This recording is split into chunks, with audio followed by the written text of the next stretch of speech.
Hi friends, வணக்கம். இது உங்களோட குயின் செவன் தமிழ் சேனல். இன்றைக்கி வந்து நம்ம ஒரு துவையல் ரெசிபி தான் பார்க்க போகிறோம். இப்போ பார்த்திங்கன்னா மழை அதிகமாக பெய்ய ஆரம்பிச்சிடுச்சு. ஸோ அதனால் சளி, இருமல், காய்ச்சல் அப்படின்ட்டு எங்கே பாரு அதிகமாக இருக்குது. இந்த சீசனுக்கு வந்து நம்ம இந்த துவையலை செஞ்சு சாப்பிட்டோம் அப்படின்னா நம்ம வந்து ஓரளவுக்கு நம்ம உடம்ப சேஃபாக வச்சுக்கலாம் நல்லபடியாக. ஸோ தூதுவளை கீரையோட துவையல் எப்படி செய்யறதுன்னு பார்க்கலாம் வாங்க. ஃபஸ்ட்டு வந்து நான் தூதுவளை கீரையை வந்து நல்லா காம்பெலாம் எடுத்துகிட்டு க்ளீன் பண்ணிவிட்டு தண்ணியில் போட்டு அலசி எடுத்து இந்த மாதிரி வச்சுருக்கேன்.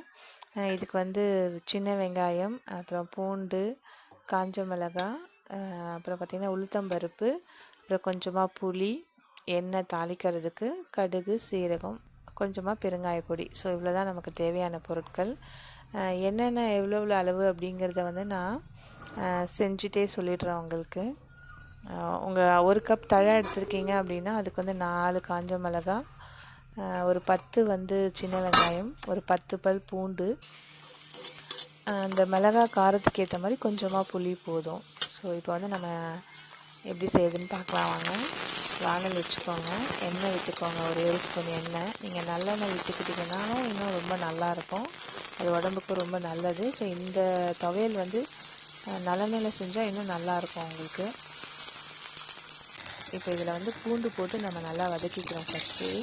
ஸோ பூண்டு வதங்கினதுக்கு அப்புறமா வெங்காயம் போட்டுக்கோங்க, சின்ன வெங்காயம். ரெண்டுலேயும் 10 பல் பூண்டு போட்டிருக்கேன்.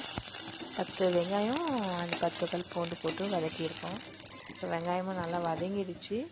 இதை எடுத்து ஒரு கப்பில் வச்சுக்கோங்க, அது ஆறணும்.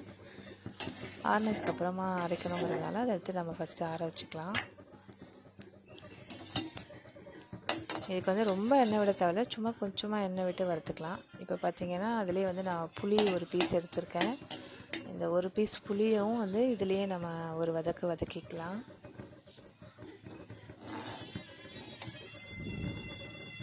நீங்கள் எந்த துவையல் செய்கிறது அப்படின்னாலும் நல்லெண்ணெயில் செஞ்சு சாப்பிடும்போது ரொம்ப நல்லாயிருக்கும்.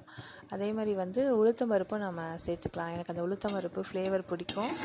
சாதத்தில் பிசைஞ்சு நம்ம சாப்பிட்றோம் அப்படின்னா அதுக்கு உளுந்தோடு சேர்த்து செய்யும்போது அது இன்னும் நல்லாயிருக்கும், கொஞ்சம் டேஸ்ட்டும். அதுக்காக நான் இதில் 2 ஸ்பூன் உளுந்து போட போகிறேன். புளி வதங்கிடுச்சு, எடுத்து வச்சாச்சு. இப்போ பார்த்திங்கன்னா 2 ஸ்பூன் வந்து உளுத்தம் பருப்பு சேர்த்துக்கோங்க. நல்லா பெரிய ஸ்பூன் ஃபுல்லாக உளுந்து. இதே வந்து நம்ம லைட்டாக வறுத்துக்கலாம், பொன்னிறமாக வர வரைக்கும்.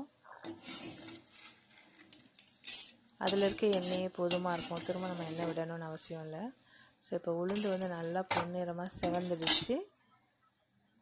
இதையும் நம்ம எடுத்து அந்த கப்லேயே வச்சுக்கலாம்.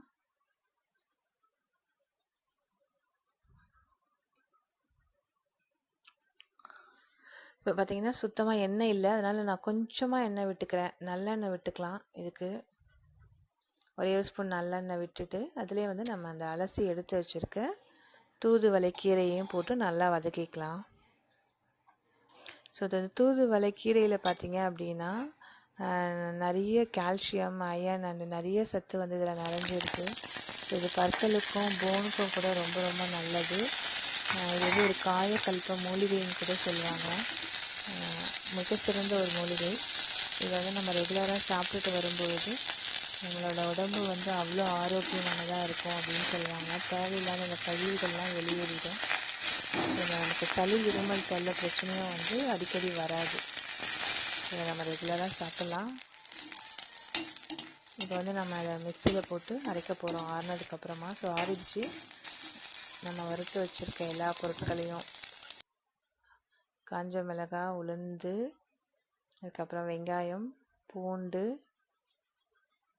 புளி, அதுக்கப்புறம் கொஞ்சமாக இதிலே வந்து நம்ம உப்பு சேர்த்துக்கலாம். இந்த இதுக்கு தேவையான அளவுக்கு உப்பும் சேர்த்துக்கோங்க.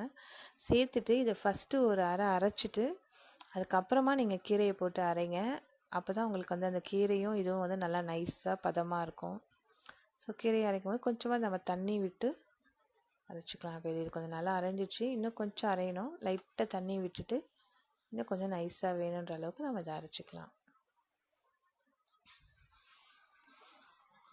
ஸோ இது நல்லா நைஸாக அரைச்சிட்டோம். இப்போ வந்து அதுக்கு நம்ம தாளிக்கலாம். இதுக்கு வந்து நான் நல்லெண்ணெய் தான் விட்டுருக்கேன். 2 ஸ்பூன் நல்லெண்ணெய், கடுகு, சீரகம், அதுக்கப்புறம் ஒரு 4 கருவேப்பிலை, கொஞ்சமாக வந்து நீங்கள் பெருங்காய பொடி சேர்த்துக்கோங்க. ஒரே ஒரு காஞ்ச மிளகாய் வந்து நம்ம ஃப்ளேவர் அண்ட் டெக்கரேஷனுக்காகவும் சேர்த்துக்கலாம். ஸோ அவ்வளோதான். தாளிச்சுட்டு இதை வந்து நம்ம வந்து அந்த துவையல் மேலேயே போட்டுக்கலாம். ஸோ அவ்வளோதான், நமக்கு தேவையான தூதுவளை துவையல் ரெடி ஆகிடுச்சு. ஸோ இவ்வளோதான் ஃப்ரெண்ட்ஸ். இந்த துவையல் உங்களுக்கு ரொம்ப பிடிச்சிருக்கும்னு நினைக்கிறேன். பிடிச்சிருந்துச்சுன்னா ட்ரை பண்ணி பாருங்கள். ட்ரை பண்ணி பார்த்துட்டு எனக்கு கமெண்ட் பாக்ஸில் கண்டிப்பாக போடுங்க. ஃபஸ்ட் டைம் பார்க்குறீங்க அப்படின்னா மறக்காமல் சப்ஸ்கிரைப் பண்ணுங்கள். Bye friends.